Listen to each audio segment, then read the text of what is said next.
Hello and welcome back to another Pocket Bard interactive scoring session. So if I look a little different, it's either the haircut or I flipped the camera so I'm looking the other way. Just so I'm looking I was looking up Twitch tips, trying to get better at this stuff. So they're just kind of showing how it looks a little awkward when you're looking like that way, like I was kind of off to the side of the screen. It's better to kind of be looking inwards towards the center.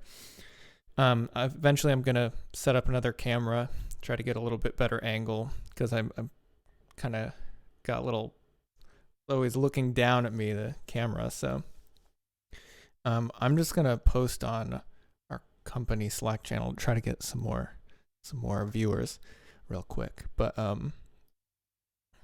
give me 1 second. We're trying to hit Twitch affiliate by the end of the week, or by the end of the weekend. So we need an average of 3 viewers or more. So the more we get, the easier it's going to be to hit that.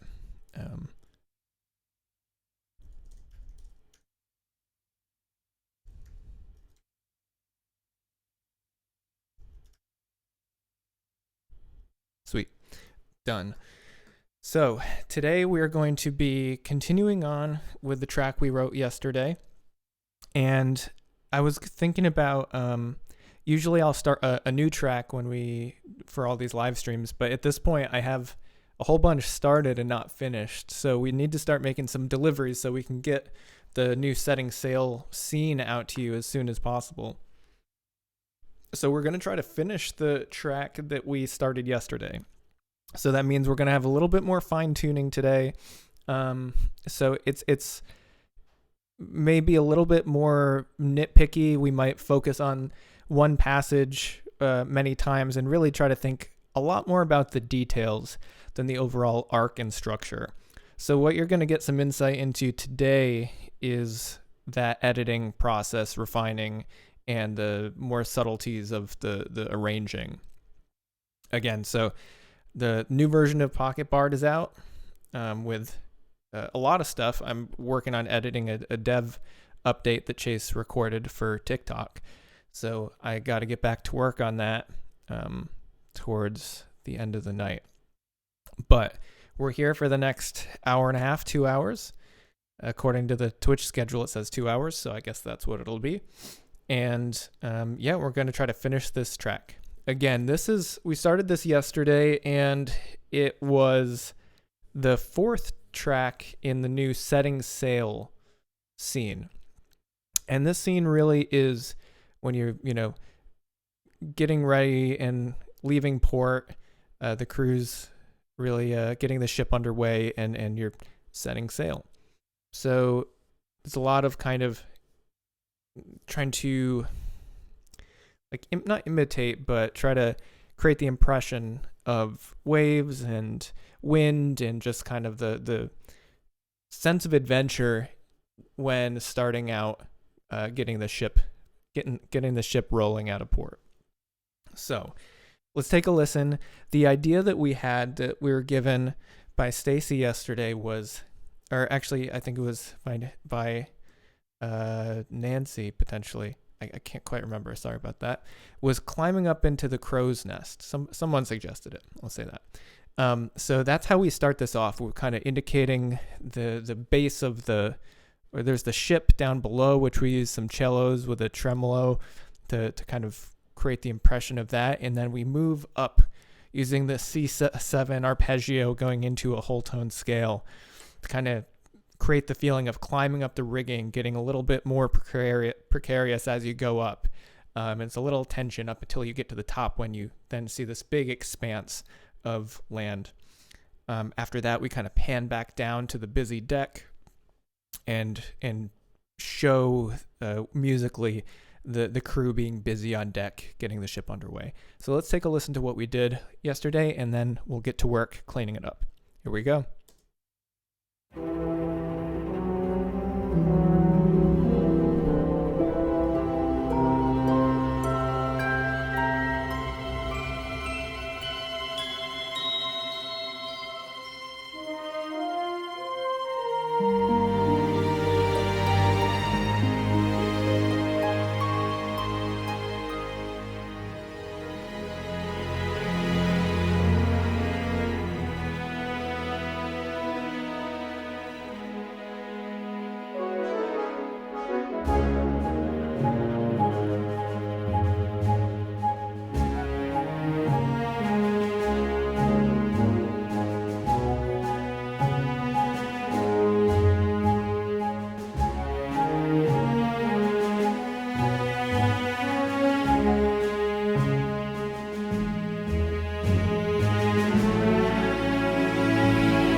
Cool. So that's what we got.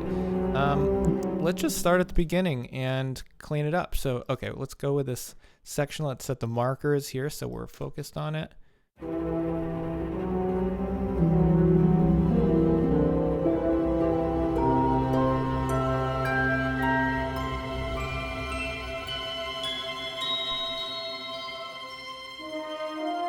Okay, so let's think about this.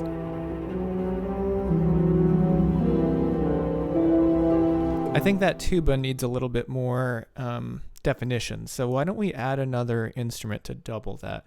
Maybe a horn. Let's see. Maybe a low horn. We've got the horn already kind of doing a trill here. Let's see, what else could we use?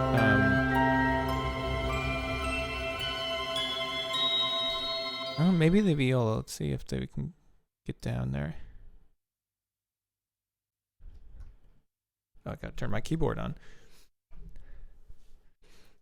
Hey Phil, welcome. Working on some Seafaring music today.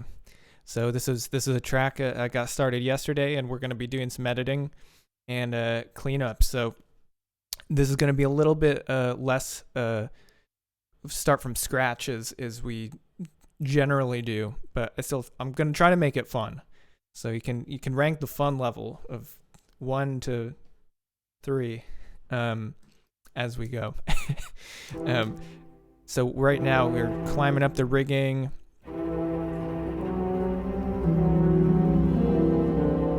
Okay, let's see if we can double that on the viola.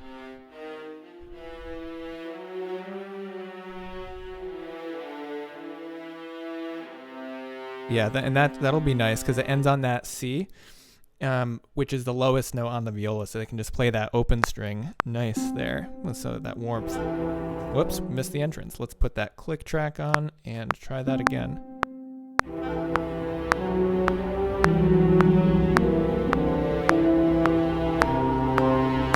All right, there was a little too loud. We want the viola to be a little bit more subtle.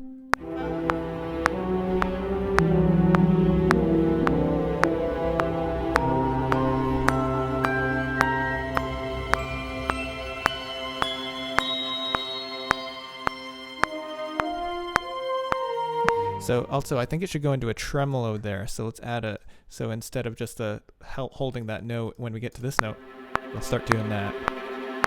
And I think we could start a little bit of a fade out here as well. Also, let me just quit iTunes. Oh, sorry, it's not iTunes. Apple Music. So we're not using more resources than we needed. Not that I think Apple Music uses that much, but it's another audio application, so who knows. Here we go.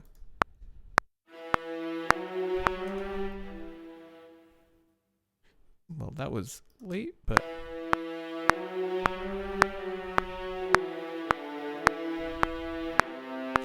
all right, so let's fix that performance. So in this one, we're actually going to be a little bit more picky about the performances. So we may not be letting some sloppy performances slide here. So like that attack, way too much.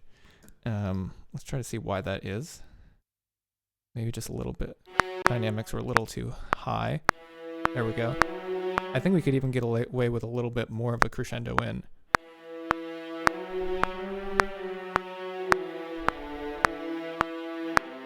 Let's see about that. No, that would be too much here. All right, this note was late. This note was late.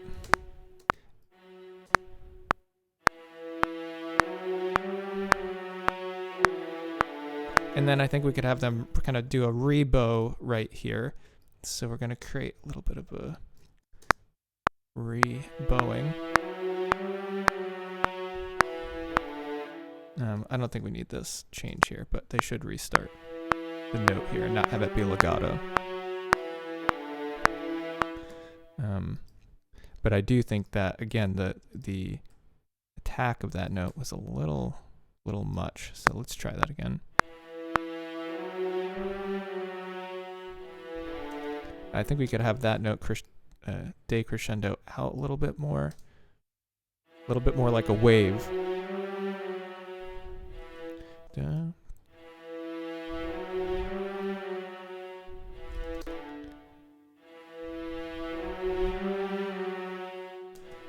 And now that we have that a little bit louder, I think it could actually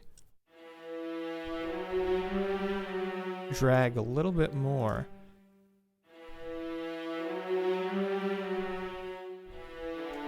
And then it could hold a little bit longer. So these are the kind of like fine-tuning things that I do with every part that in the end makes it sound much more realistic and musical. So if I just had it just be straight across, like no dynamics, here's a difference. I'm just going to show you.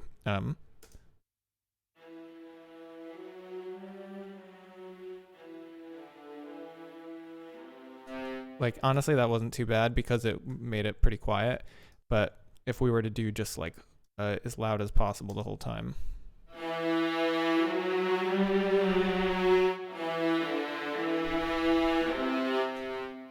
Again, it sounds okay, but we don't get a lot of movement and a lot of depth. That sounds kind of weird though here, so let's focus on this note. Maybe we even want a different articulation here. Let's try this. Not that one, that's for sure.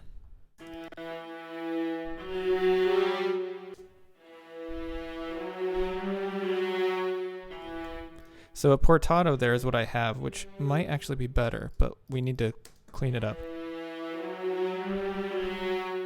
It needs to start a little bit more quietly. These different articulations have different kind of dynamics built into them.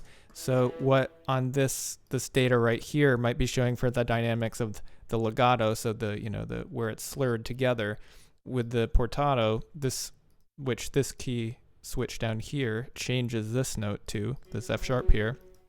We might have to do some fine tuning.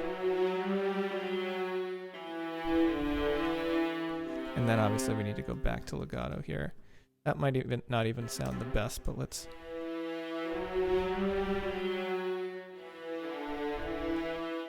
So that's okay.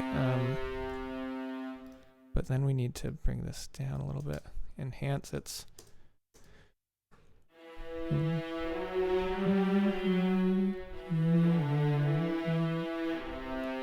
then we want to bring that wave-like quality into this passage too. What's it? Second part of the phrase. First of all, this starts a little early, and then this note also is a little fast. We don't need to rush. And this looks very early.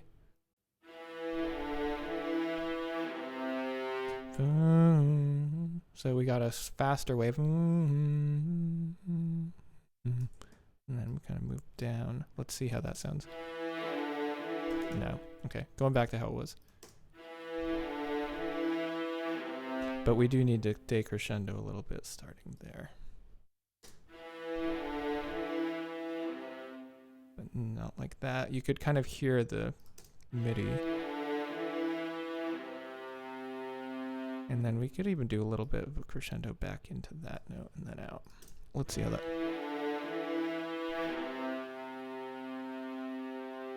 But it can't.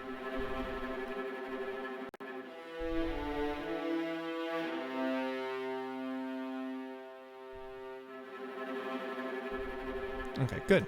I like it. Now let's see how it sounds with the tuba. So the instrument we originally wanted it to double.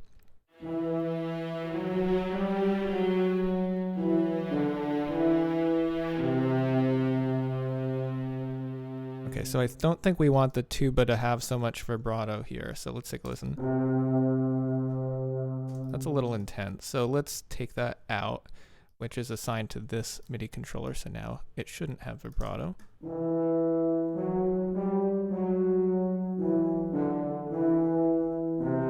Let's see how that sounds with the click track.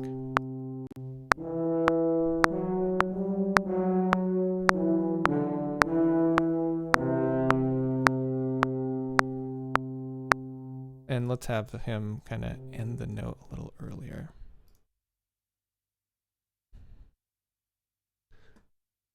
And now let's put the viola and that together again and see how they sound.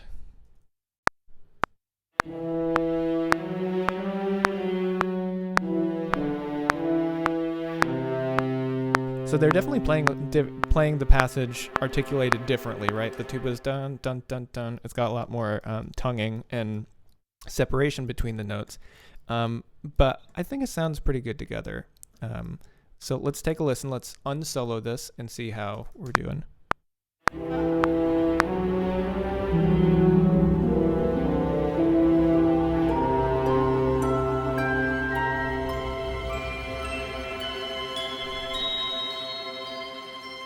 So there's something missing as we go up. It just these notes that ascend here.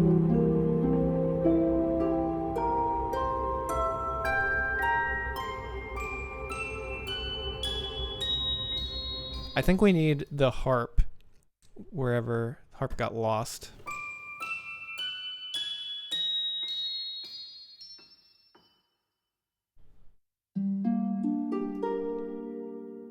Let's have the harp keep going up to kind of not drop out too early.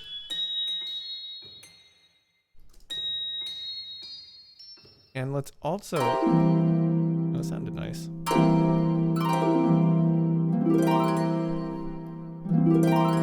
Very nice.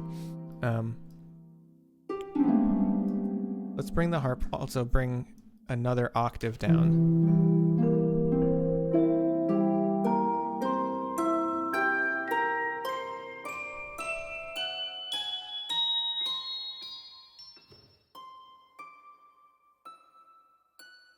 Cool. So let's see if that bringing another, the harp, having it doubled an octave down, so it's playing a, I don't know which octave it's in, but it's high.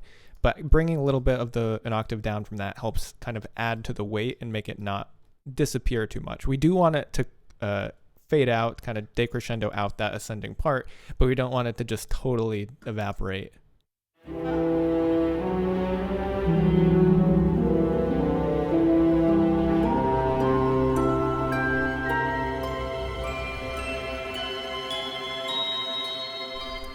So I think one of the things we're hearing is the strings kind of falling away. Let's solo the strings.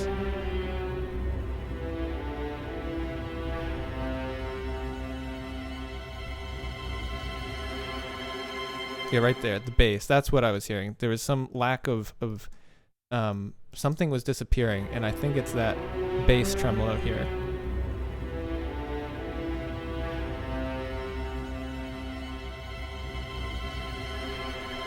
Yeah, right there. See, it just, that's really what's holding up the bottom end of this. So let's just have this not disappear so quickly and bring it out for as long as we can. Just, let's try that. Let's see when we... So let's listen from the beginning, see where we need to take it out.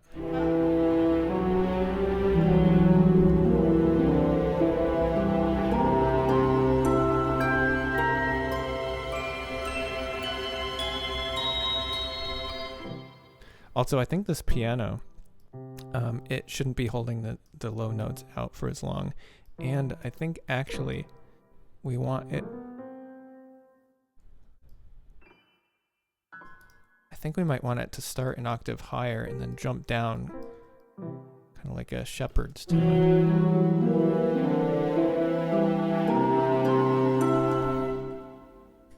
Because it's getting a little muddy in the kind of low mids here. Let's make it a little more attack.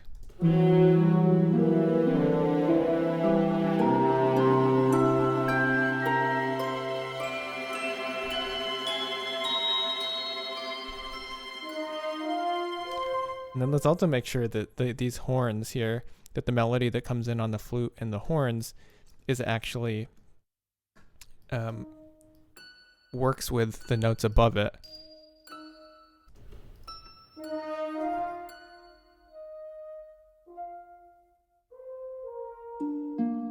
So this is implying a E flat major, I think. So this would be G flat if we're in E flat. Is not really the note we want up there. So maybe we could have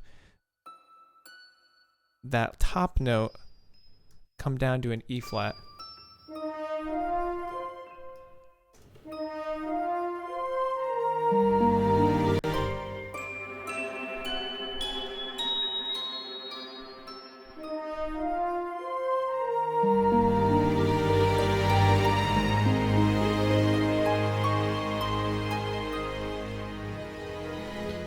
So let's see.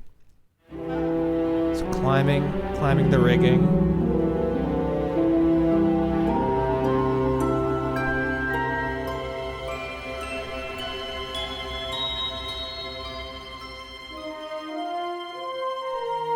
So we need that horn to come in stronger.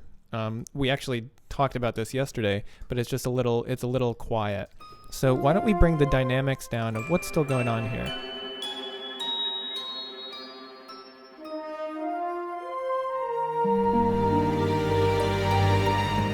We also may just want to up the volume. In fact, let's bring the close mics up here, because I think we could use a little bit more presence. So this microphone that we're bringing up is recorded closer to the instrument, so it's going to make it sound a little bit more forward, so it's like it's closer to us. But that's generally how, if you were recording an orchestra, you'd bring the actual volume of an instrument up. Yeah, I actually like that tone more. It's a little more intimate.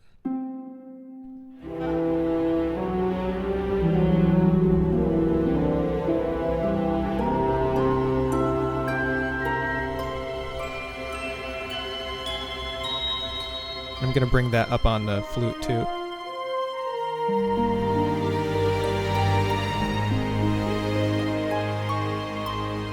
And I like these chords here, but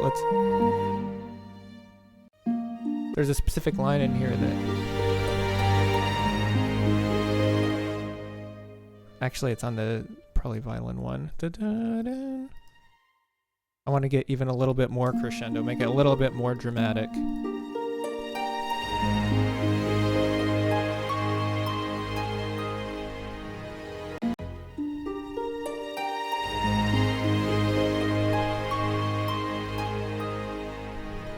That might have been a little too aggressive. Yeah, actually, it was better before. Sometimes I do this, but end up switching it back. So I think what we want is another little swell there after. That might be what I'm hearing. That was too early. Let's just try to find this.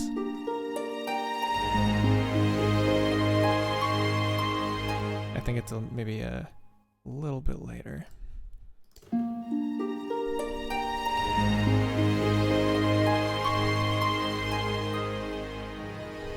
Yeah, okay, there we go. That's the peak right there. And then just bring it down slowly.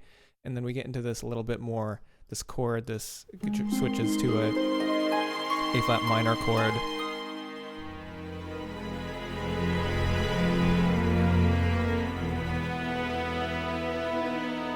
I think that sounds pretty nice. Let's go back, see if there's anything missing or wrong. That clarinet, I don't know. What do you guys think? I'll ask the chat. What do you think? This clarinet, does it come in that little, is that this right here? Is that too much? Do we want to reduce that? Do we want to make the entrance more subtle? Or do we like that little bit of character there? We get to vote.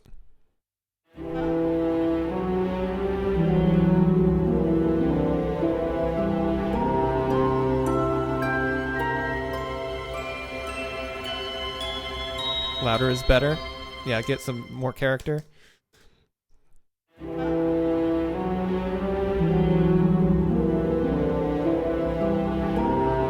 Speaking of that, Chase is the masters all the music for Pocket Bard and is the audio lead. And one of the things that I've kind of worked with him on in terms of him working with me on is making sure the mixes are very dynamic and have a kind of a shift the focus around. And that's some of the other mixing advice I've got, which is make sure, well, this is really just a musical tip in general. Make sure that the aspect that you're trying to get people to focus on is very clear. You don't want their ears to be confused. You want to draw attention to what element they should be focused on and really try to establish that foreground, middle ground, and background. So let's actually do that with this section because I think it's sounding all right. It needs a little bit of cleanup in terms of It's a little muddy, especially when we have these low strings doing tremolos. Like, it can be a lot of sound, so we may want to edit that. But we'll work on that in mixing a little bit later. But here, what I want to try to do is focus on what's the element we're trying to emphasize, and is it defined, is it present, and is it in the foreground? So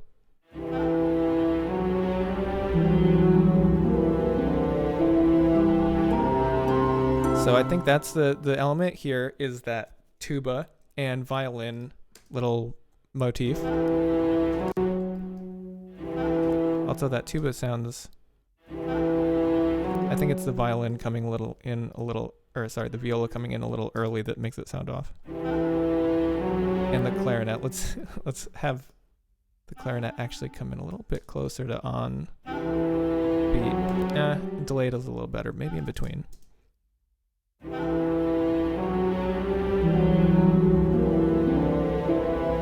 So we start to hear the that upward ascending going up a little too early, I think. I think we want to maintain the focus on the melody here until it's done. So here, let's bring the dynamics of these down a little bit. Have it start out a little quieter. So I think it's the harp I'm hearing. Yeah. So let's bring the dynamics down. In fact, let's just kind of, whoops. Okay, that's not going the direction I want.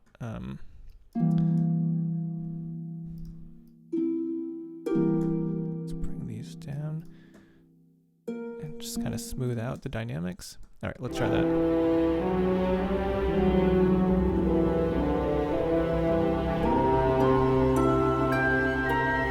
Yeah, so you see how the focus now shifts? I'm actually going to also do a little bit of mixing here and bring in the tuba close mic here, because it is a little solo duet, not duet. It's like a little passage where the tuba and the violin has the melody. So let's bring up the close mics.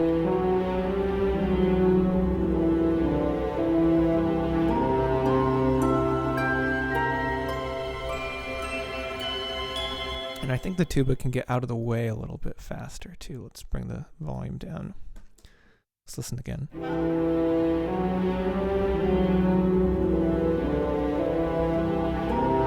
I think we need a little bit more swell here. Again, this is the kind of fine tuning that I do most of the time. Like, the tuba doesn't really swell into that, but we need him to kind of... Okay, not like that though. What if we put the tuba back on legato here? So we have a marcato note and then we bring it back to legato. Maybe this will make it a little bit smoother and allow us to get a little bit of a crescendo between these notes. So it sounds a little bit nicer. That's on the wrong note. Here we go.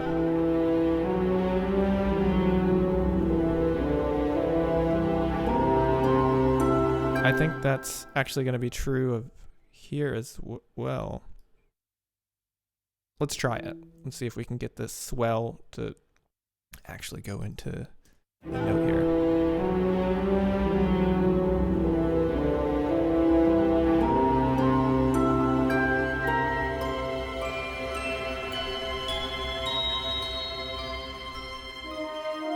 Cool. So I think that's nice. And the viola spot mic, we could also, that's already up. Cool. What I'm thinking here is, so we've got that tuba and viola, and then we have the ascending line, but then I'm thinking we may want to bring in this high violin tremolo here up on the left-hand side.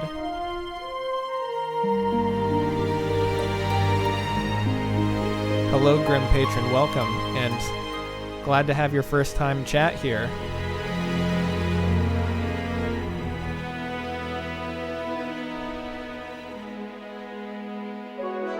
I see Grim Patron's probably usually a lurker.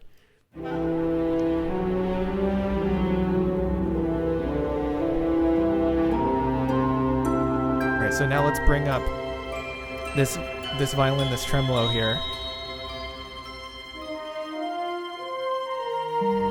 So the problem is that this note is not in the implied chord of this line that comes in. So this melody here. Also, that flute was early here. Also, I think, so the phrasing of this, I want to change. So here, this is just, it's all slurred together, and I don't think that makes sense. I think it should be more da-da-dun, da-dun. So I think we should emphasize that, separate the phrase here a little bit. So that's what I'm going to try here. And let me know if you can tell the difference. It's a little separated there between the da-dum, da-dum. And let's bring the horn in a little earlier.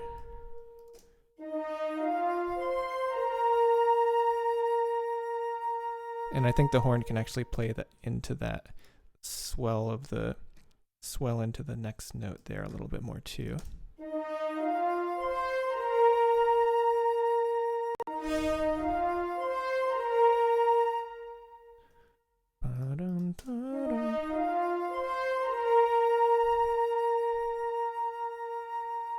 Nice. I kind of feel like the horn needs to tongue this note again here. So let's try that. Yeah, that's better. It sounds more natural. The flute slurs these notes, and then the horn tongues them. It's just going to create a little bit more realism. Okay, back from the beginning, and let's see what we can do about this string tremolo here into that, because they're clashing a bit.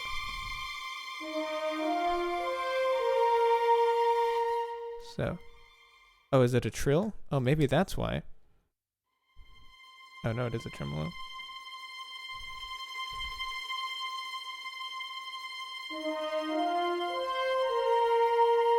So it's only once it gets to this note. Maybe we can have the strings also join them here. Just the high violins here. Let's see how this sounds. Just isolated these elements.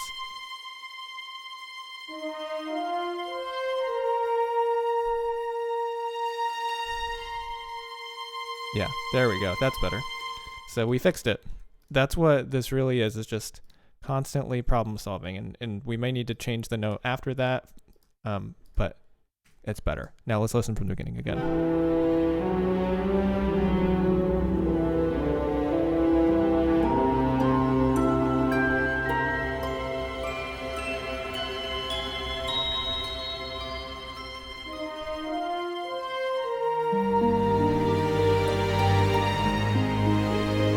Maybe what we need there is a little bit more space. Like this comes in a little bit early, this melody. Let's try separating that out. This is going to be a little annoying because we're going to have to split a lot of these regions and then move them around and make sure that they're still all in line, and it's kind of a nightmare, but it's probably worth it, to be honest. So let's try that. So what we're going to do is, what we're doing here is moving everything after that arpeggio going up, the boom, boom, boom, boom.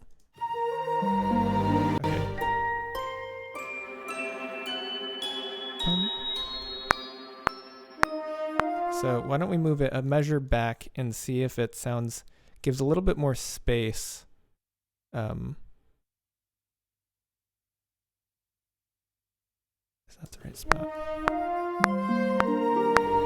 Okay, so see right there, that's why this is so annoying, because then there's certain MIDI regions that I miss, and then we have to drag them again. Also, let's see, which beat is this actually coming in on? Where is it split there? Right in the middle of the measure for the flute. So let's try one measure back. And now, also, so we can get a better idea for what that should sound like, extend this note out.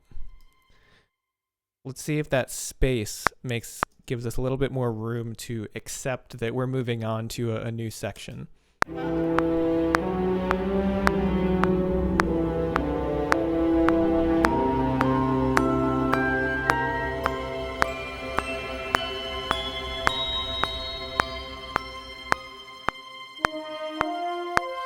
Yeah, I think that was a lot better. And honestly, I think we could put another measure of space in there. That's how good I think it worked. It sounded just rushed, like, okay, let's go to the next section. Let's move on. But we don't need to do that. If anything, it's nice to do the opposite, because then we can deliver more minutes of music with less work. So, again, here we go.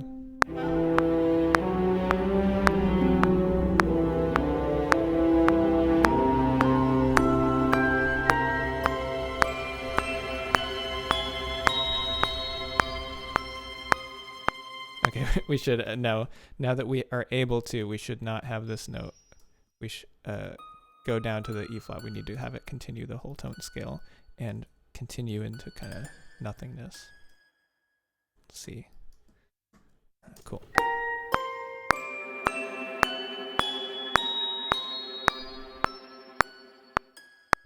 And also this viola can have a longer fade out now that we have more space, which will make it sound even more natural.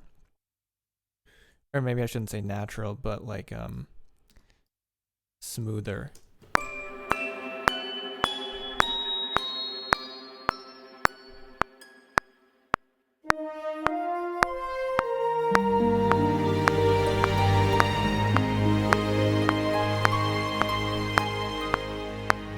Cool. I think that's a lot better. Now let's listen one more time and actually pay attention.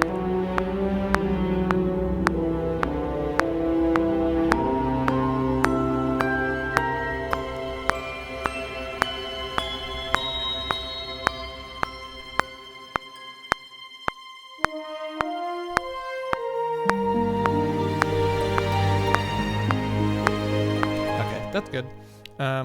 So we have that space now, and let's move on to the next section. One thing, though, I was noticing was this harp, I think, is a little loud. We haven't mixed it. Hartman Music yesterday gave us a suggestion to use Contact's harp, which, because mine wasn't working, and it actually sounds pretty good, but it was recorded in a different space than the rest of my samples. So we're going to have to do a little bit more work when it comes to mixing it. But I think I made it a little loud. Let's bring it down by a dB and see how it sounds from the beginning.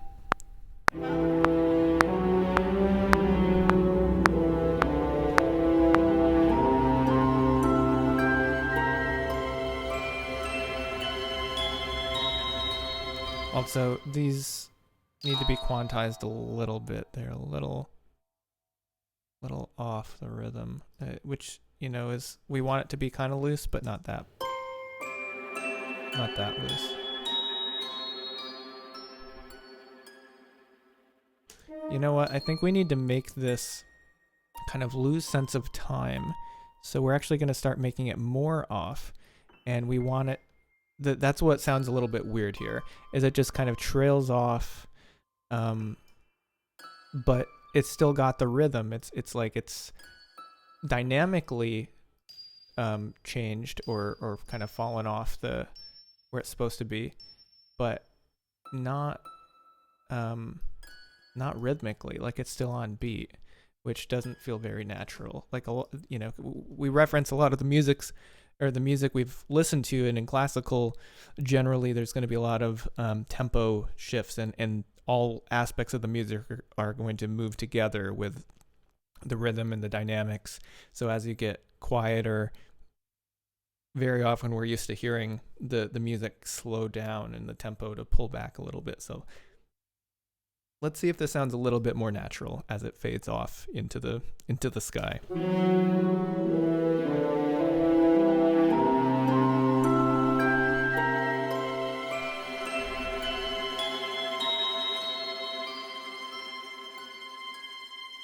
Yeah, that sounded good except for that last note, which just needs a little bit farther away. And actually we could have it come back on that downbeat.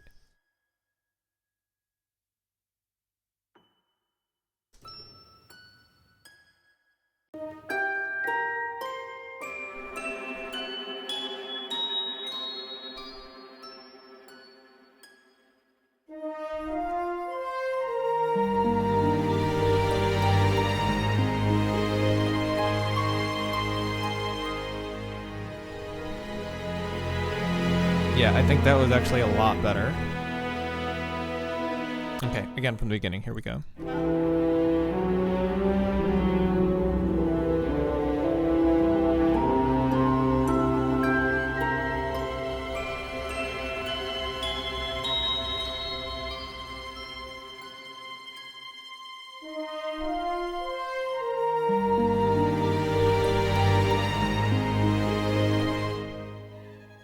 So I think this note should go down to the A flat and not go up to wherever it was going before.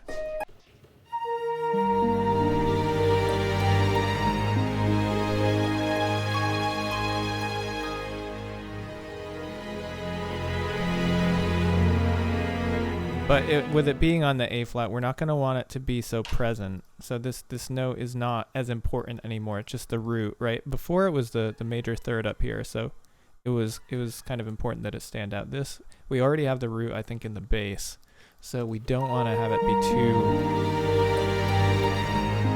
Yeah, I don't even think that I think that crescendo is a little too much there.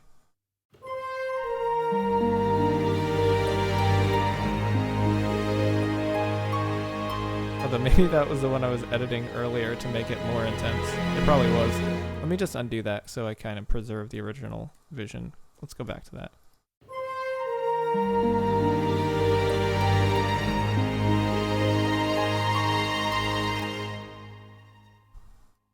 Oh, that was the problem. I had accidentally added another note.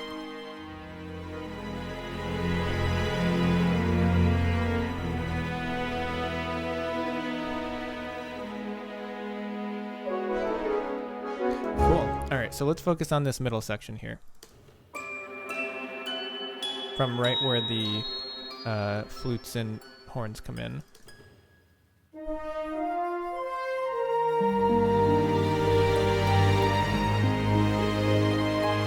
So that flute, I think this note needs to be a little shorter.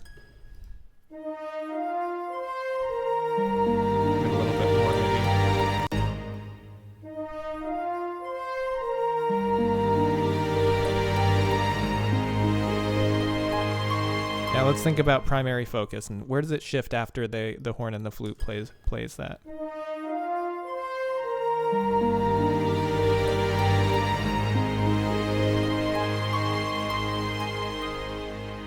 So I would say it goes to the harp there, and the string pat, the chords are definitely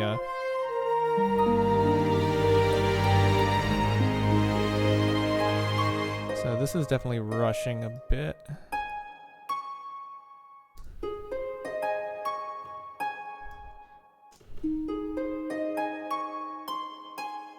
Again, a little bit of free time there. We're not.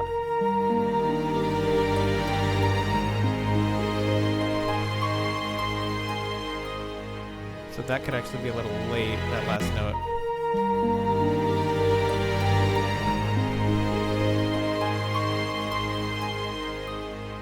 Both of those could be a little later.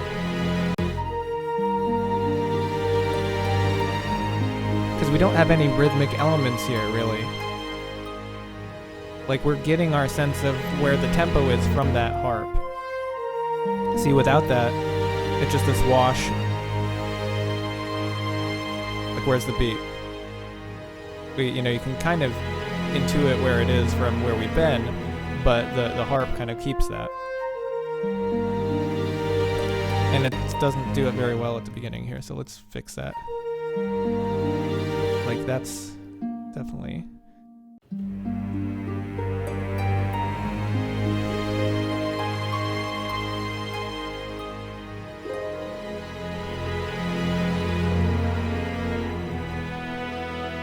Cool. So moving on.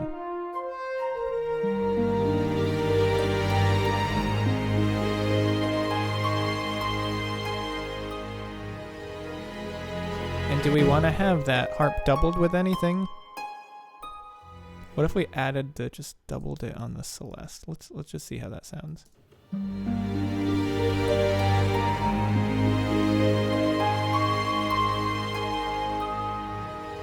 Yeah, I like that.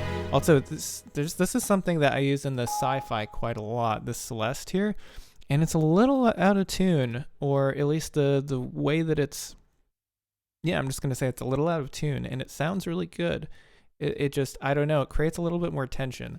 So just listen to this and just see if you can hear how that last note, but on the Celeste, is just a little weird.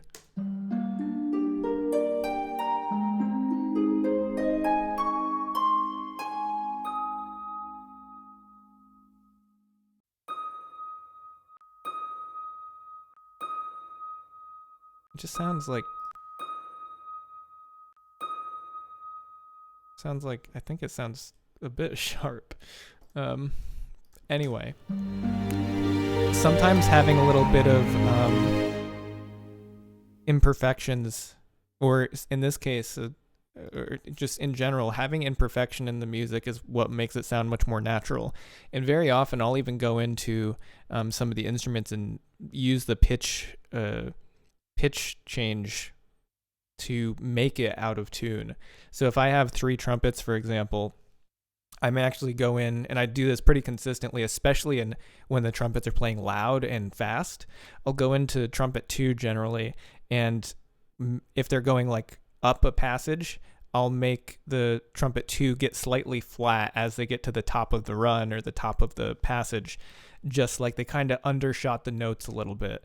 And it's kind of fun to try to get into the psychology of the player, and then if imagine they heard that they undershot the note and were a little flat.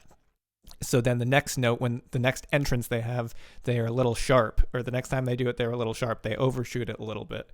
So there's this player that's always just trying to get to perfect pitch and just never quite attaining it. But that sounds pretty good, honestly. It sounds much more realistic paired with the attack of the notes not being at slightly different times.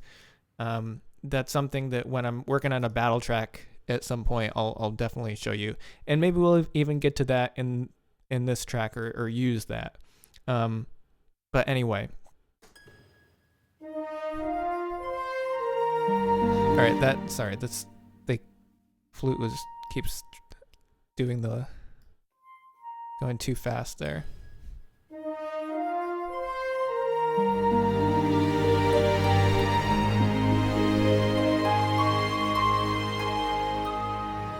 Oh, you know what we need there? A tam-tam, because we need a little bit more hip. I heard it. I was like, we need that. Do we have one already pulled up? I don't think so. So let's just...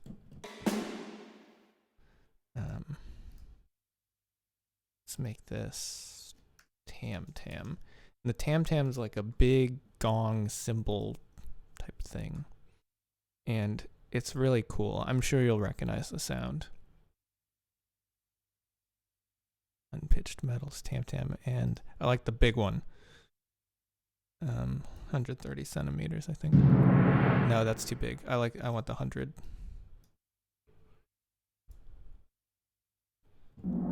Yeah, that's the one I like. 105 centimeter.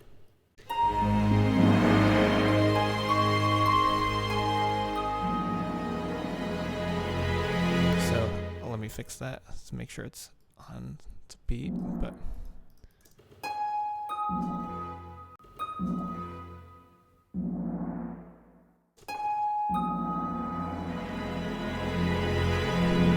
Yeah, that's nice.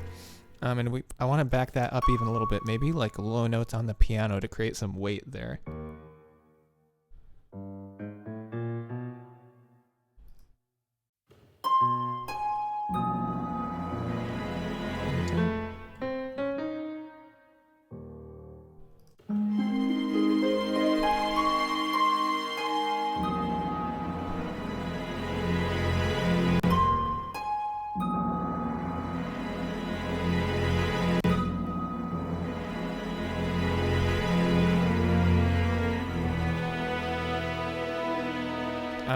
I don't think that was going to work as I planned it, but I do think the low piano could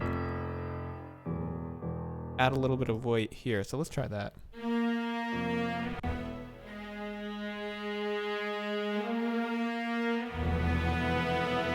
Whoops, that was wrong. Let's try that again.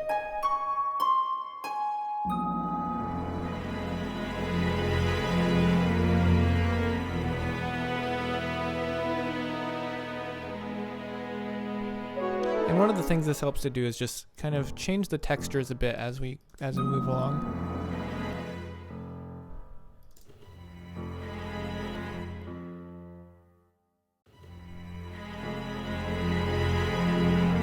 I think actually right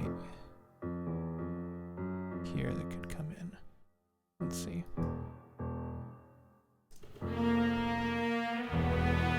Actually, I'm just gonna have it be just the E here.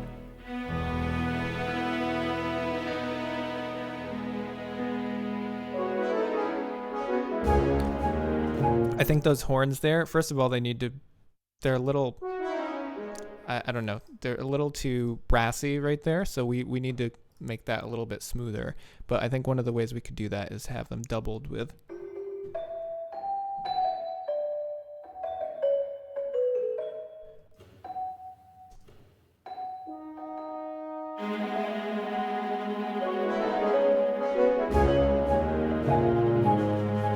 Maybe not the Celeste. That's a little.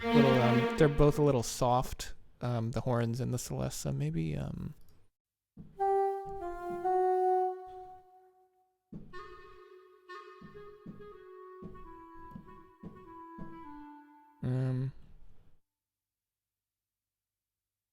No.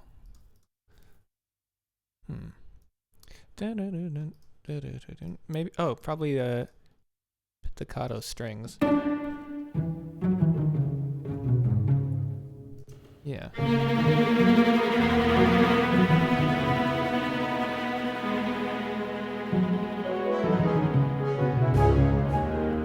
Yeah, because then that would be a good entrance for the pizzicato strings here. I totally messed up the rhythm, but let's clean that up. See, also listen to this.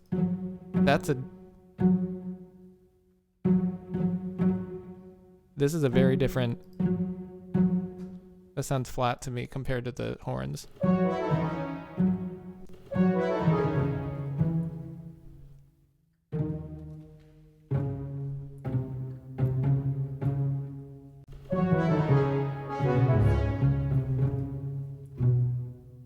And I'm just doing this manually to make it go faster.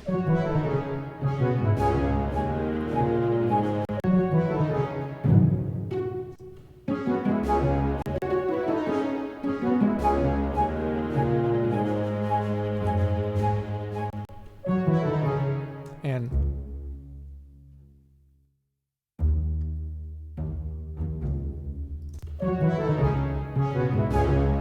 boom, boom.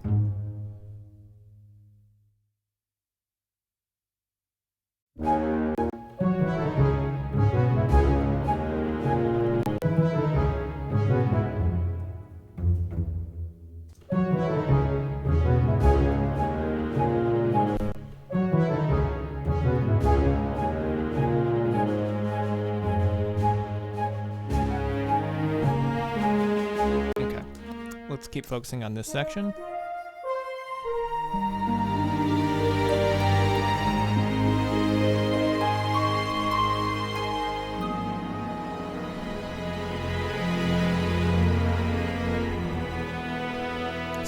So we want to focus on this element here, this viola. So we want to rebow here. And make sure that it's coming in, they're coming in fairly strong. So let's see how that.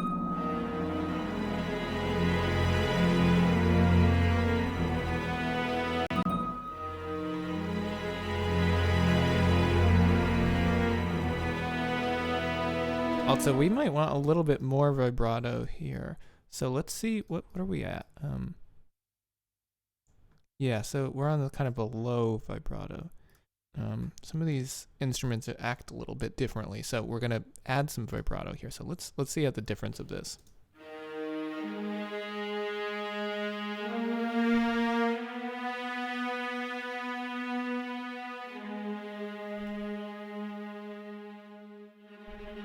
Yeah, it's better.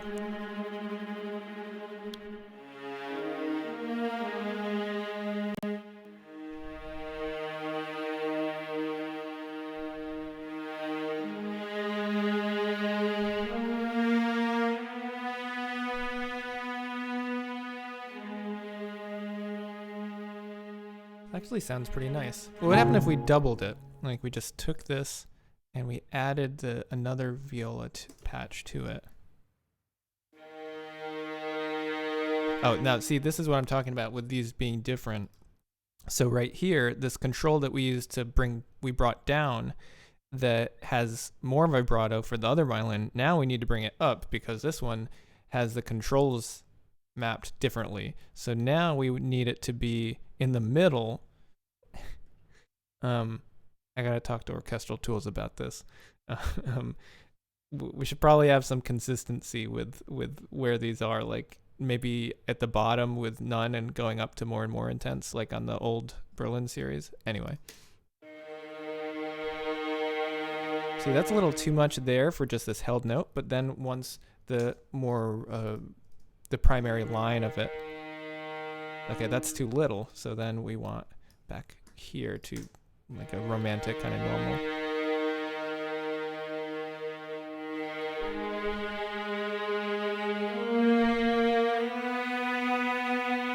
So what I'm getting from this is, we'll listen to them together, see if it sounds better doubled or not, but this sounds like the dynamics are a little higher. It sounds a little intense, so we're bringing those down a little bit.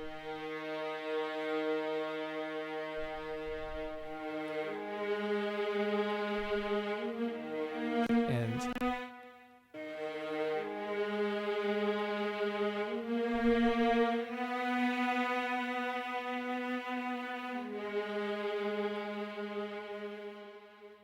all right, so now let's listen to them together. So this is one of the things we have at our disposal, is to merge different sample libraries. These are both orchestral tools. It's the Berlin, like the main collection of the Berlin series violas, and then the symphonic ones that they released a couple years ago. But merging, having two of the recorded sections playing at the same time can add a little bit more realism and kind of cover the weaknesses of the other libraries. So first we're going to listen to them together, and then we're going to listen to just the original, because I do think the original one sounded pretty good. All right, well, they missed their key switch.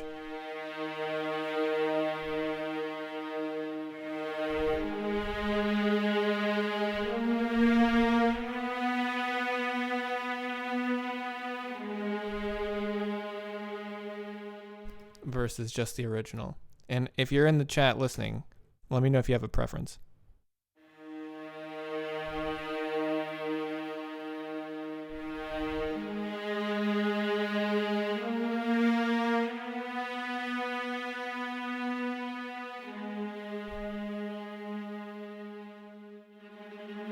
So honestly, I think it sounds a little better just with that one, but the other one did like kind of mask a little bit of some of the weaker legato transitions. So I'm actually going to keep it, but bring it down in volume pretty significantly. So let's listen to them both together again. Again, they missed their key switch, which should be a little closer to the note.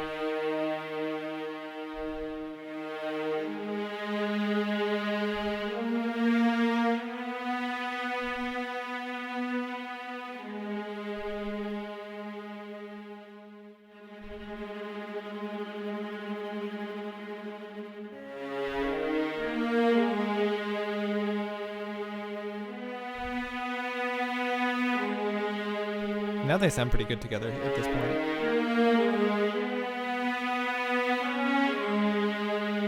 Tempo's a little sketchy, but we'll fix that later. All right, so let's take a listen to how we're doing with this second section. Okay, this needs a key switch because it's not realizing it's supposed to be playing legato.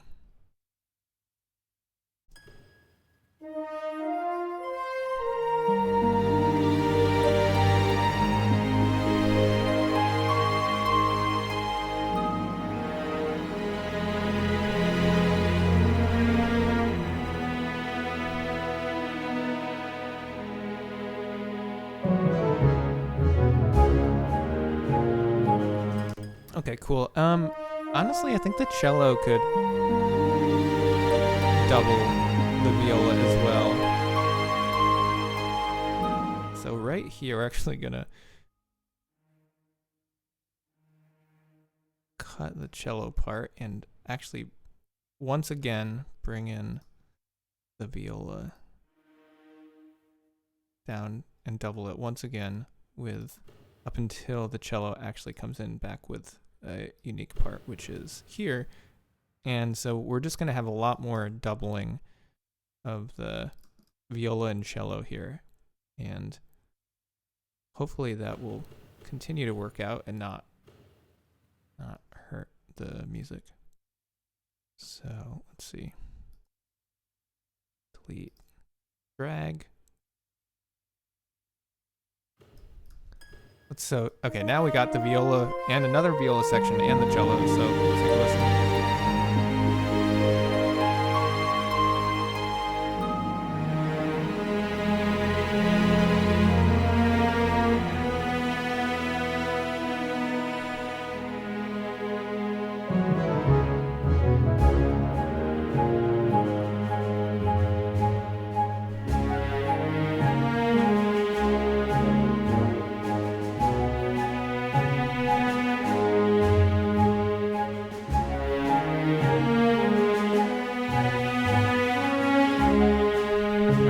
They're rushing those notes. Let me just fix that because it's going to bother me until we do.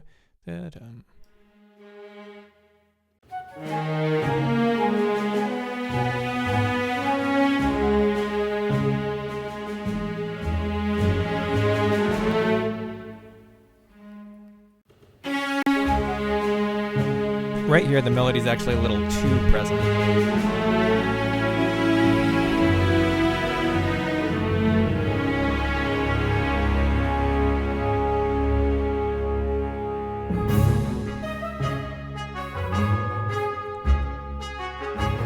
I like the transition between this kind of very much legato section with swells and whoops, didn't mean to do that. And the next kind of bouncy sound. So again, let's go back and listen, and then we're probably going to need to do some more cleanup with these violas and cellos here.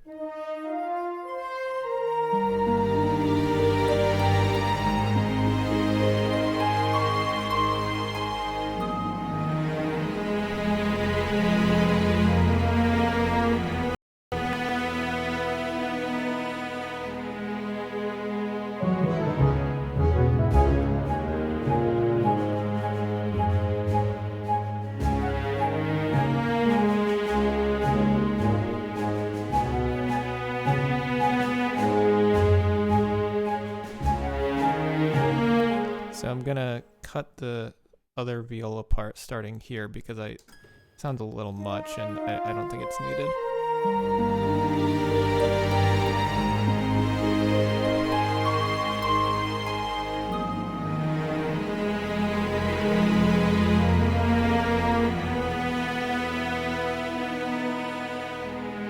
Like this horn counterline right there needs to be a lot louder.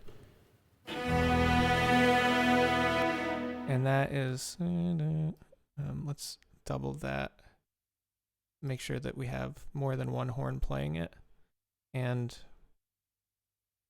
looks like only one was playing it, so let's try having it just on the 6-horn patch. Instead of having a bunch of individuals play it. Let's just hear how this sounds.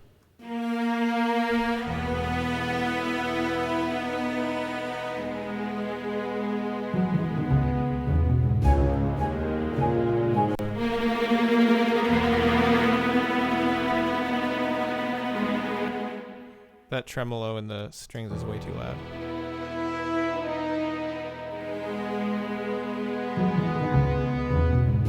Actually, I think that sounds pretty good.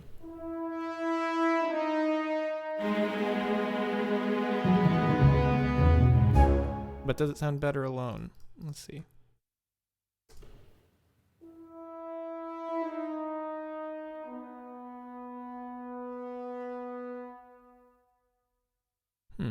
So, what do you think, chat? Also, this definitely needs to retongue this note.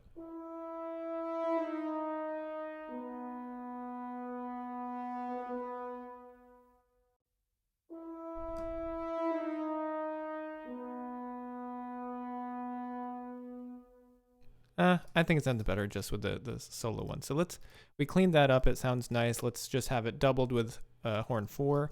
Also, let's make sure these names are right.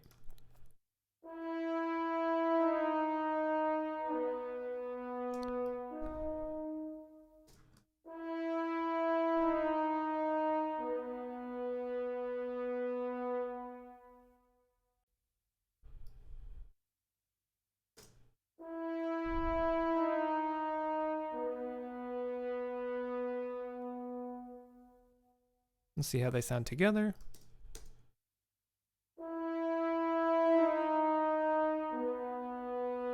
I don't really like horn 4 playing that, to be honest. So what we're going to do is go back and do a little bit in the mix here and bring up.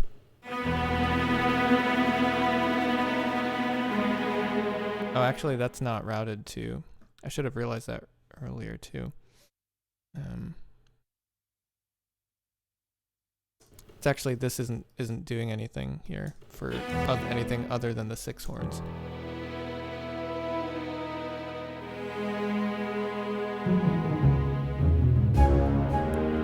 All right, so let's just focus on this section. Now we want to make sure that when we're playing this back that they're playing the right articulations here. So we got to fix that on the violas and the cello to make sure they're not playing all this tremolo, or else it's going to really bother our ears. Actually needs to be a little earlier there.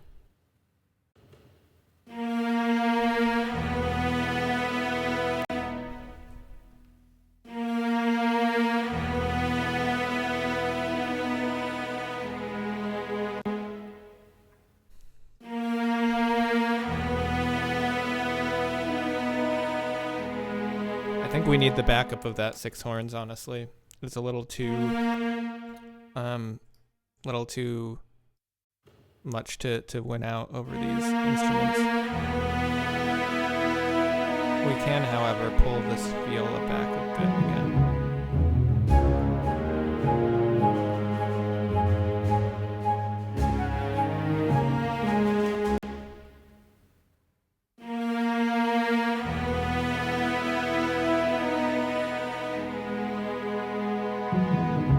Oh, you know what? Let's double it with maybe the violin. Because we've got the viola, and this is a nice kind of stereo thing where we have the viola and the cellos over on the right hand side of your ears, and the horns are over slightly to the left. So we can have this violin 1, which is also over here on the left, double that and maybe help it stand out a little bit. You can hear those close mics are turned up really high there. And the vibrato too.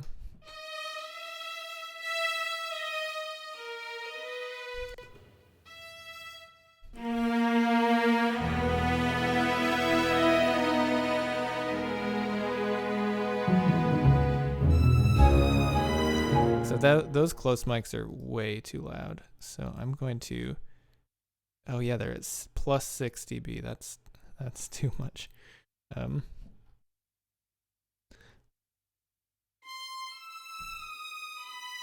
That's a lot less aggressive.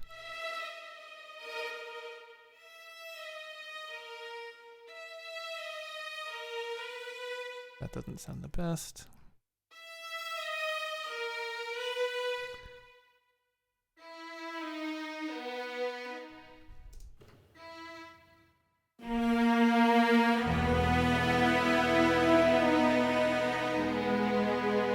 I don't really like that as a double. Maybe a flute or a piccolo. I think that'll sound pretty good.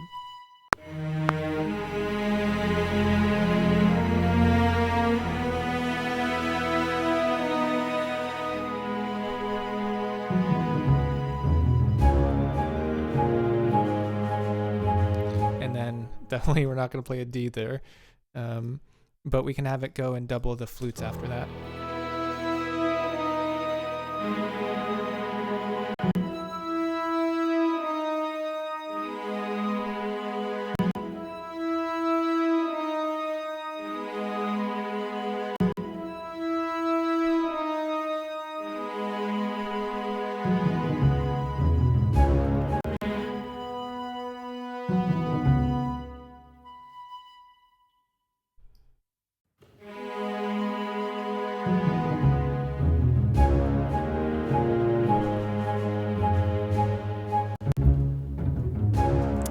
So we have the legato stuff here.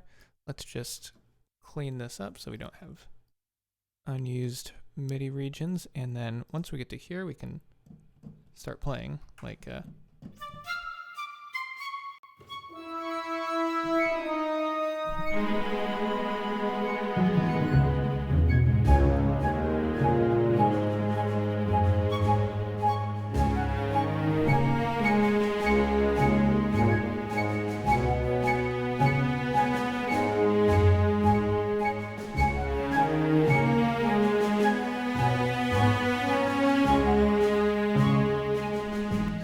so we'll figure out something there. Let's make sure this section that is clean before we move on, though.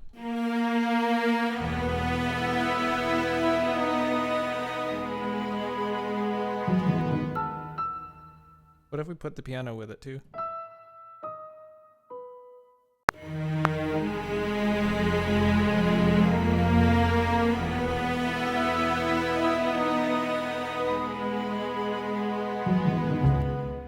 Yeah, I think that helped a little bit. Let's clean that up.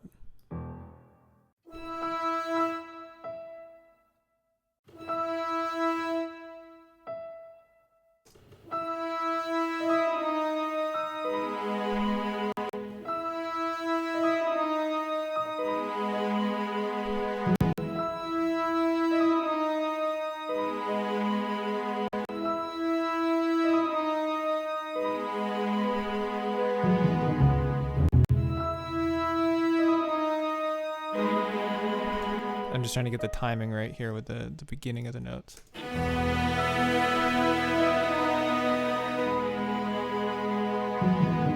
Those first two are a little loud. We don't want to be quite as present.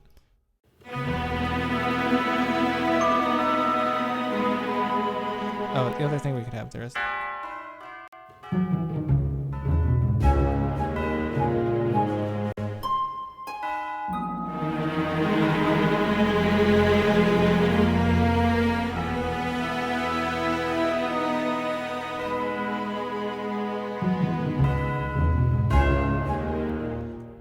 So yeah, I think bells definitely.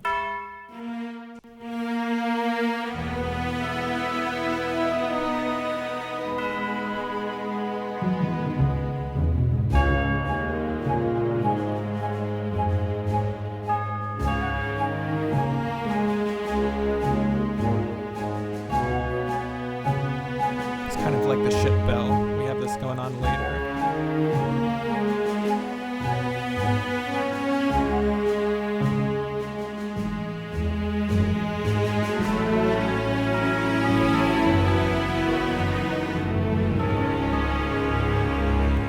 So I can clean that up. Let's just fix that now before it gets too out of hand.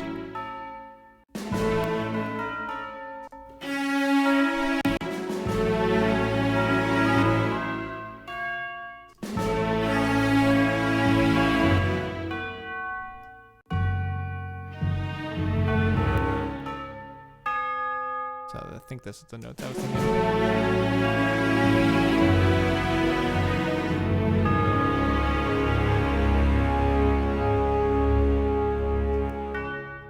Yeah, and then definitely hearing a D flat there.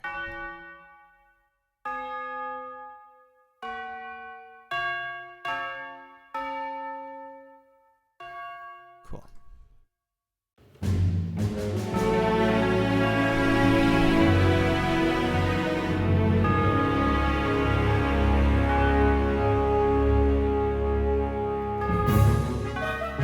Those were a little loud, the bells, so they're kind of more of a background texture.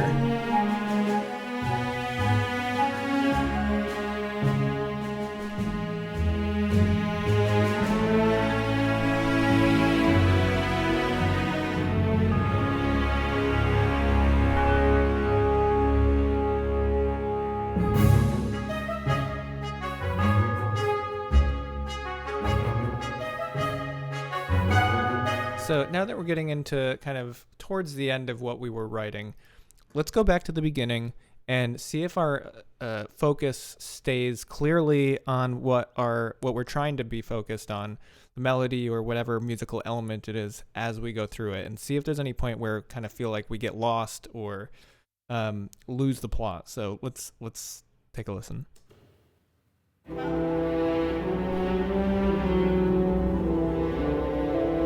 Well, I already got thrown off just because the viola sounded weird. Just putting it back, undoing that, what we did with the articulations.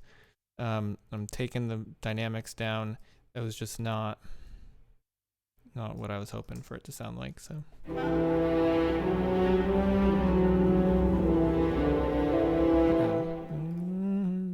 So that crescendo's 2 peaks too early. Should peak here-ish.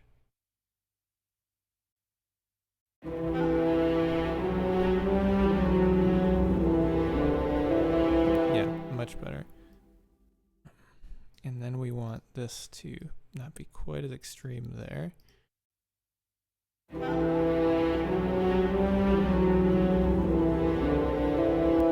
Although that sounds a little weird.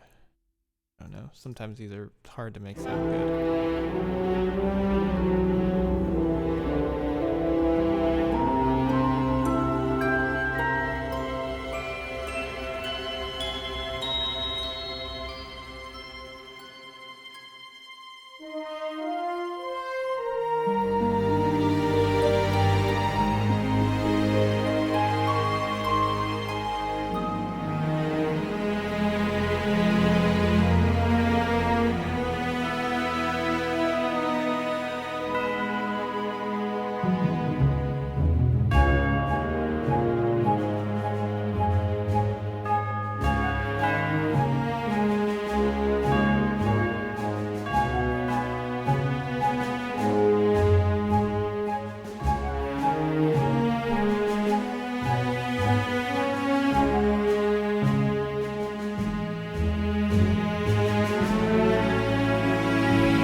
Cool.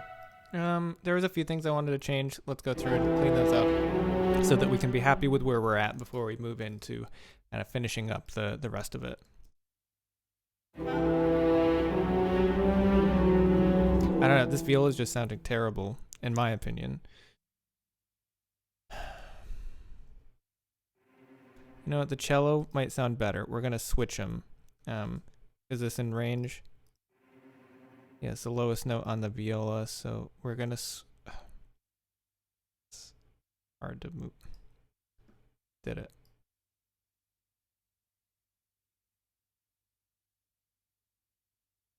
We're going to switch these so that the viola is doing the tremolo and the cello is doing the melody, because generally the cello samples sound a bit better. It's a little higher in their range, so something about sampled strings. I find that other than basses, they usually sound better in... Well, this isn't high in the cello range. This is still pretty low. But generally they sound a little bit more realistic, like especially the violins. Like if you start playing really high stuff on violins, it starts sounding a lot more realistic.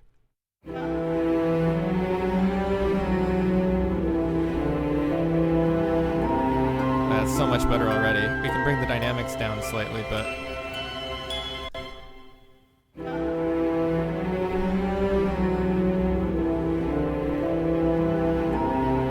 And I think this cello, or sorry, this tuba part needs to be legato more, so...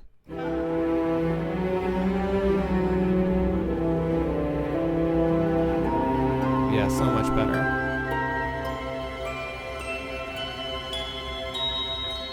And the tremolo actually sounds better on the viola because, like I mentioned pretty early on in the stream, sometimes the low tremolo strings can sound pretty, make it a little muddy. They take up a lot of space. But the viola, the body of the viola, it's a much smaller instrument, so the resonance is a lot, on those lower frequencies is like significantly less. So we can get that kind of, that rough tremolo, that sound, without it being really in the bass, the or the low mid. So that actually worked out better. That was improved both parts. So that's really where arrangement and knowing, first of all, the orchestration, understanding those type of differences between instruments, and having a good understanding of the instruments allows you to make better decisions like that. I'm sure there's even better options that I'm not advanced enough to know, but that, and in addition to knowing your samples, if you're writing like this or producing music with sampled instruments, it's very important, because we would have had a slightly worse piece of music if we hadn't done that switch. And there's probably hundreds more things we could potentially do here. So what we're trying to listen for as we go through this, now that we're starting to get into the stages of it's pretty cleaned up, it's sounding all right, how do we make these changes that will increase the quality of it? And some of them are more fine-tuned, or instrument choices. Like, as we listened through that, I muted the piccolo with this horn entrance here. It just sounded like it came out of nowhere, like very surprising, because it's so high and it didn't flow with the rest of it. So it wasn't the right place. So in fact, I didn't like it, so I disliked it so much that I'm just going to delete it and not just mute it. So here we go. Let's listen again from the beginning with the new and improved orchestration by switching the parts of the viola and the cello.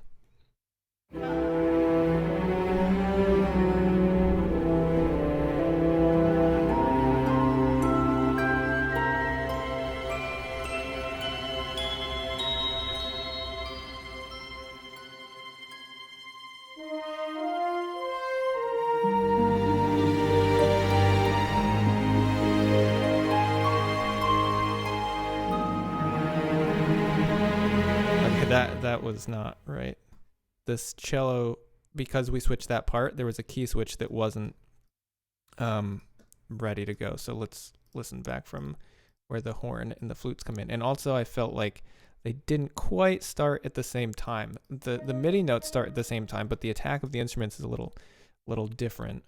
So let's actually get this started from.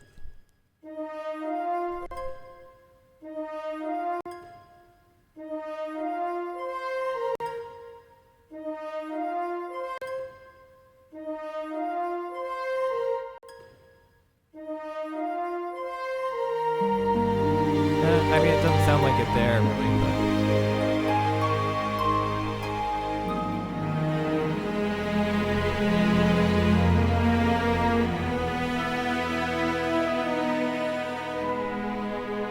Oh yeah, that's nice with that bell. We should enhance that and even make that bell hit right there is nice. And let's actually even add some chimes and maybe a harp arpeggio there. That's not a harp, that's a timpani.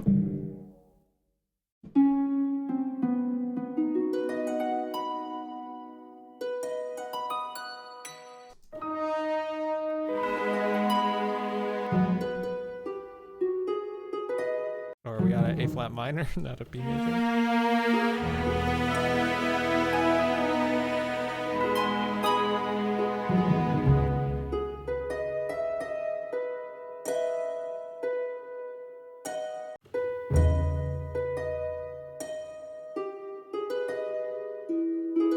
Oh, I guess we're on an E major 7.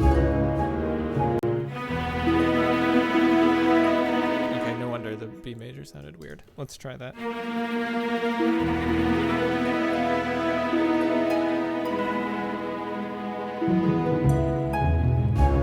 Also, maybe not the harp. Let's do the Celeste.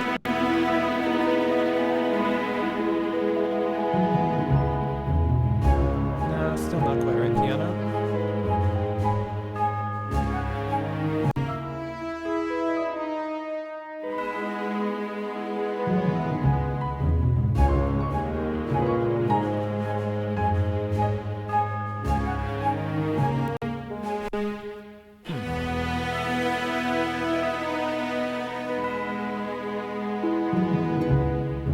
I think the harp was the closest. It was just a little loud. Let's try that.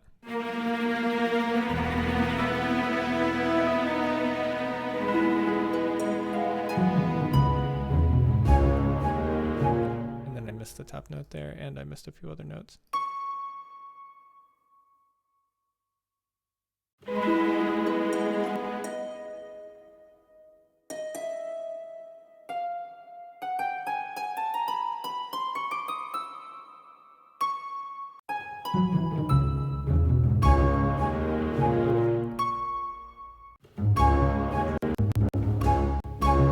Oh, that bell sounds out of tune. Listen to that.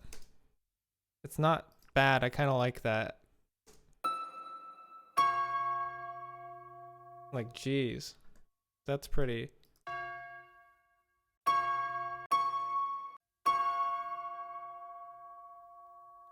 Might just be some of the overtones, but bells can have interesting overtones. Yeah, we can't have those be on the same note though. It just sounds way too obvious. Even that's pretty bad. I just hear that.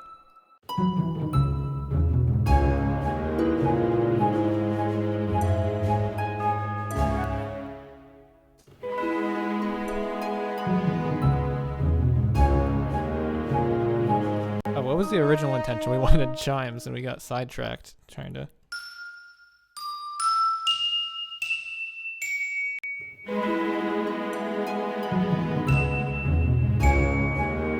That's good, it just needs to be really quiet. I like that.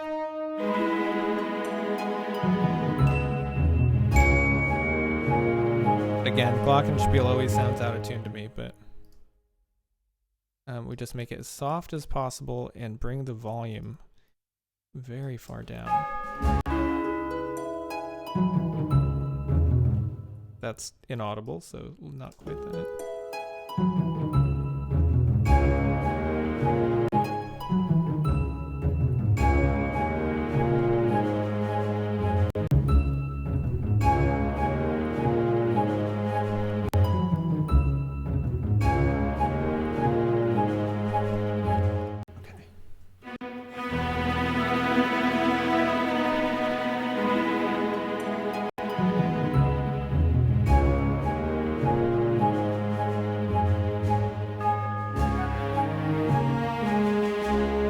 So now let's clean up this flute part. It sounds a little weak. It sounds not...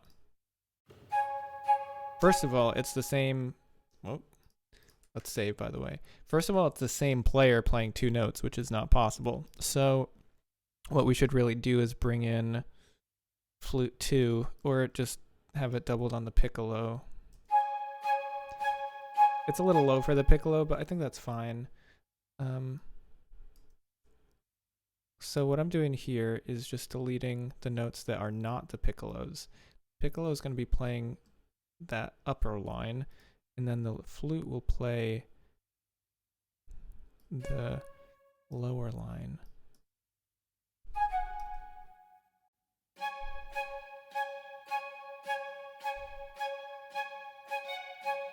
Okay, well that's out of the piccolo's range. It's too low.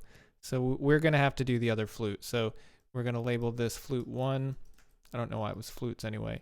And flute 2. And this is one of the things not one of the things, it's my favorite thing about the orchestral tools stuff is that they actually give you multiple different recorded players, which is not only good for having more options for the sound you're going for, but having players placed in their orchestral sections next to each other, recorded individually. It's just unbelievably more realistic. So this is a annoying part of this, where basically I have to add in all the articulations, and how I manage this is I have a little controller off here. It's a little MIDI controller. It's got sliders and buttons and stuff like that, and I map these articulations to it. So I have to drag them into the correct spot. So for example, C-2 is what I have stuff mapped to, which is nice because it's off the keyboard. And then I forget, let's just make sure it's consistent with the flute 1 articulation slots.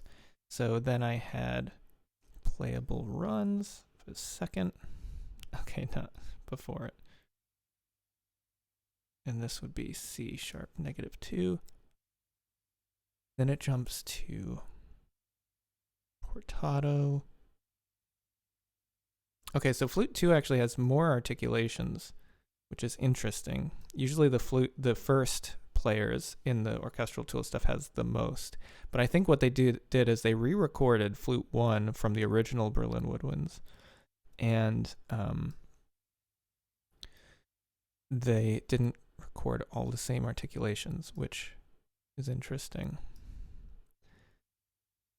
And I think now, so for example, there's doubles, these double notes that it just like you play it, hit a key, and it plays when you press it and when you release it.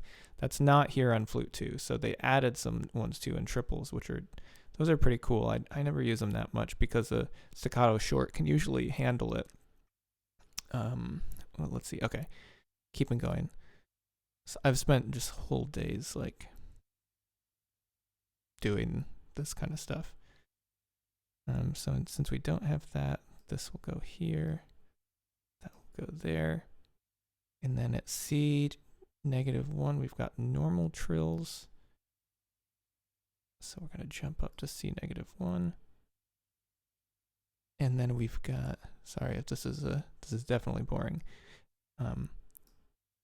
Single, this will be helpful in the future for me for next kind of group of things, but I think we can actually add trills measured down here. I think that'll be nice, and measured up there, actually, A#. And we should be good now. Okay, so now we can copy and paste parts between flute 1 and flute 2 and have them play the same notes and the same articulations. Again, it's a hassle to set up, and this template is one I've been working on starting in sci-fi, and then I liked the sound of it, and I liked the instruments I had. So okay, so they sound, you see how they sound very like late? So they are, looks like.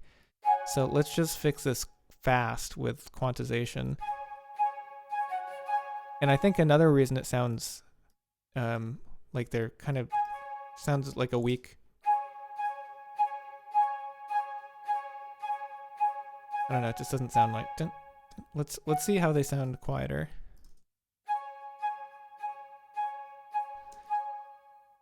Doesn't even sound like it's,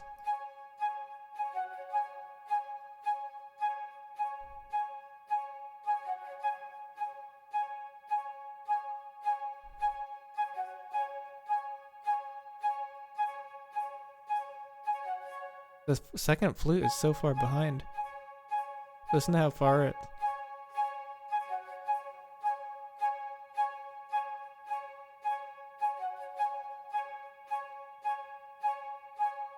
And so now let's make sure that the beats are differentiated. So dun, dun, dun, dun, dun, dun.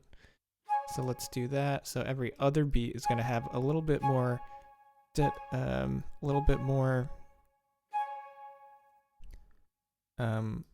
attack and be a little bit louder. Like we're accenting every other beat to create a more interesting part. That's probably too much, but let's...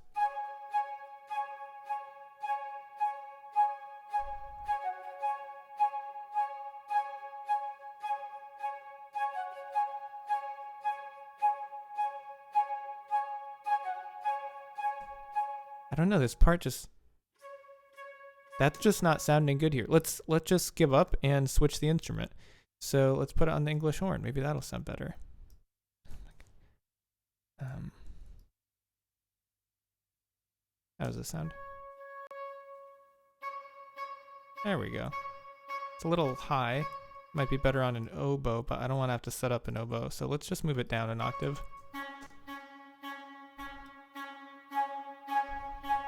That's a little annoying.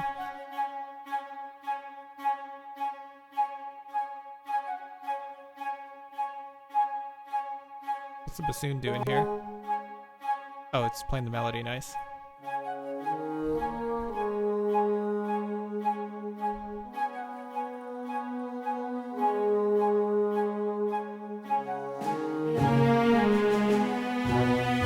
So, you know what we need? We just need the violins to come in and help out here with the flutes. Nice, just shorts. See how this sounds.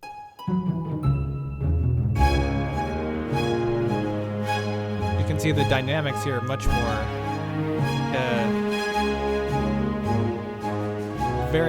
much more different between the higher dynamic notes and the lower ones.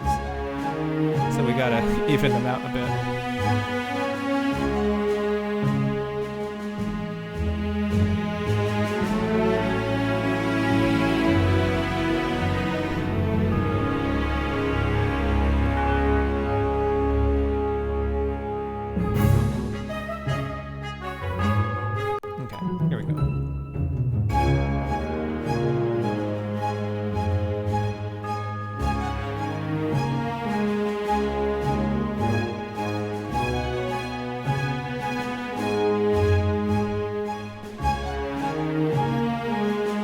So I'm moving it to the other violin patch.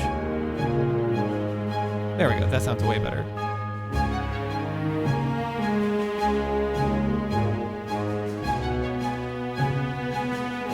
Let's have the second ooh, that was close. The second violins also play this. Like the lower flute part.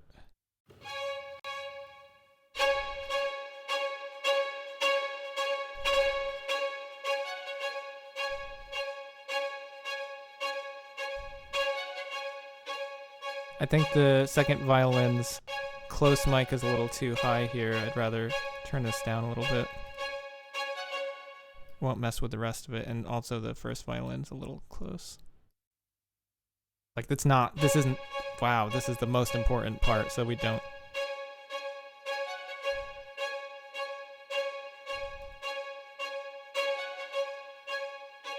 Some of these accents are still a little much. Oh, it's actually the second notes that aren't loud enough. Cool. All right, let's see. See how this sounds now with it.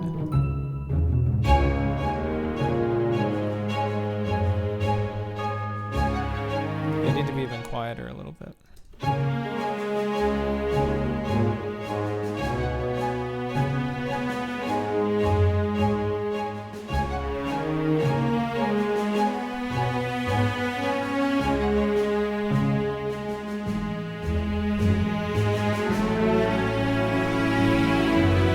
We also need this to not just randomly end. So we need to...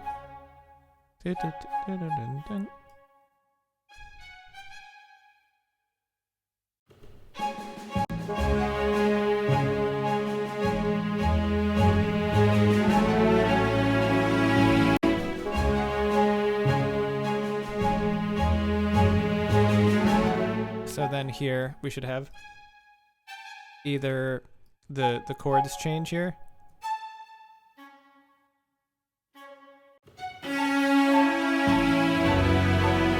If we want to keep that. If we want to keep this rhythm kind of going, dun dun dun dun dun dun, or we can have it kind of go into legato. I say we keep the rhythm.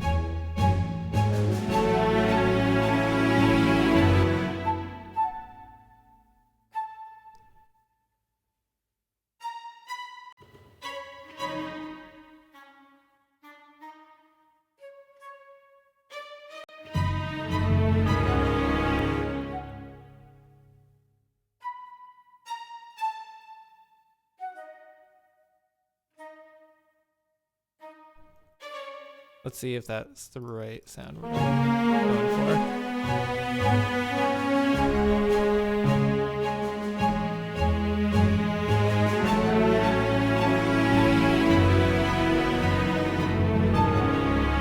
Yeah, that's actually pretty decent up until the end.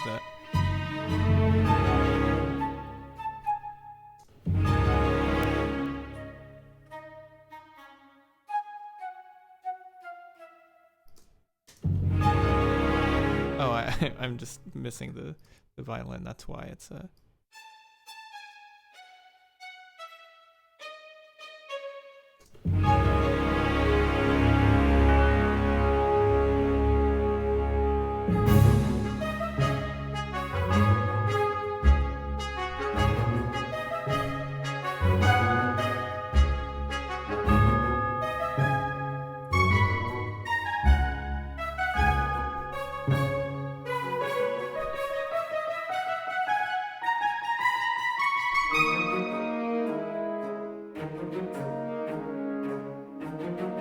right, again from the beginning. So this is my life. This is what we do most days.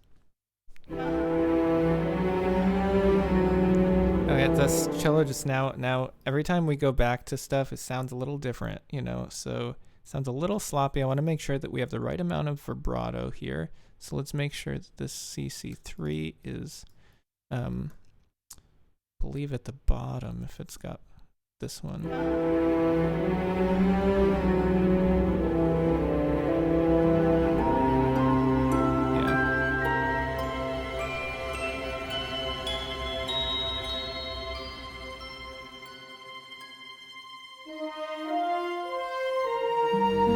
I heard this little blip there of the vocal not being clean.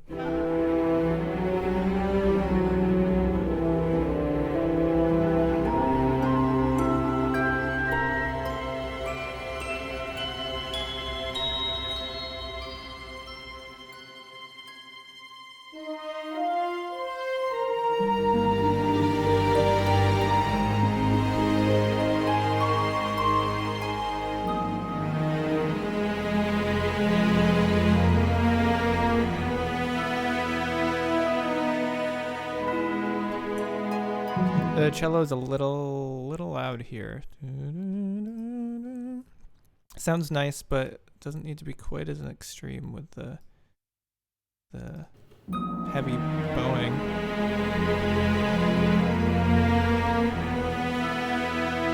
I think it's that little swell after it that just sounds a little unneeded because we got a new part that we're listening to.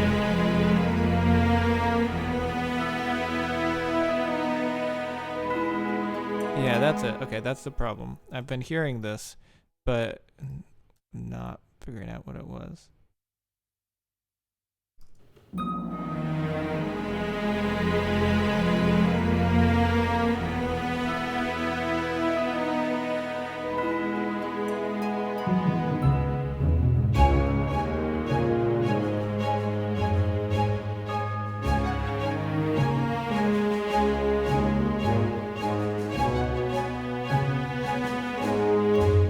You know, that flute just sounds so bad with the, it's so delayed, the flute too. Just I guess that part is not meant to be for it. Okay, that's not the articulation we're going for.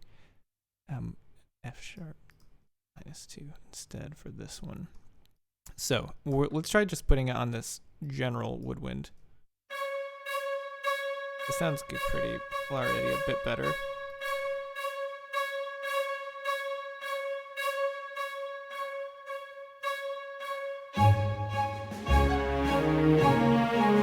That's already a lot better.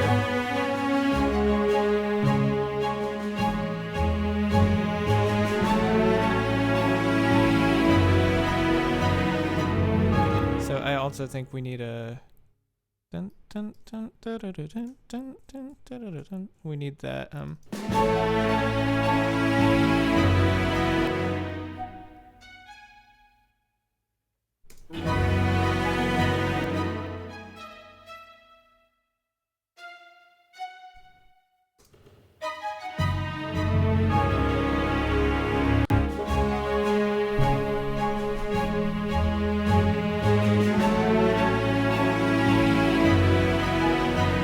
actually, I think it may be going here. Oops.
Cool. All right. So I think I'm about done for today.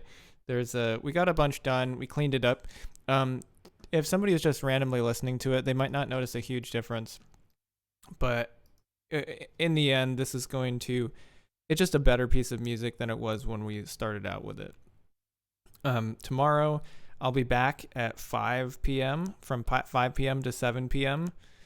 Same place, different time. And we will finish this. So we're going to develop that last section here, clean it up, and then do the mix.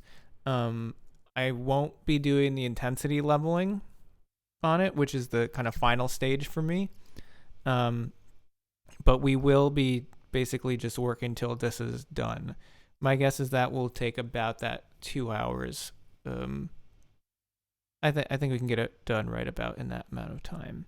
So I'm pretty happy with this. I think it's turning out pretty nicely. I think it's going well. So I'm gonna start the end of the stream, and I'll just put this on, listen one more time through as we exit. And thank you again for tuning in.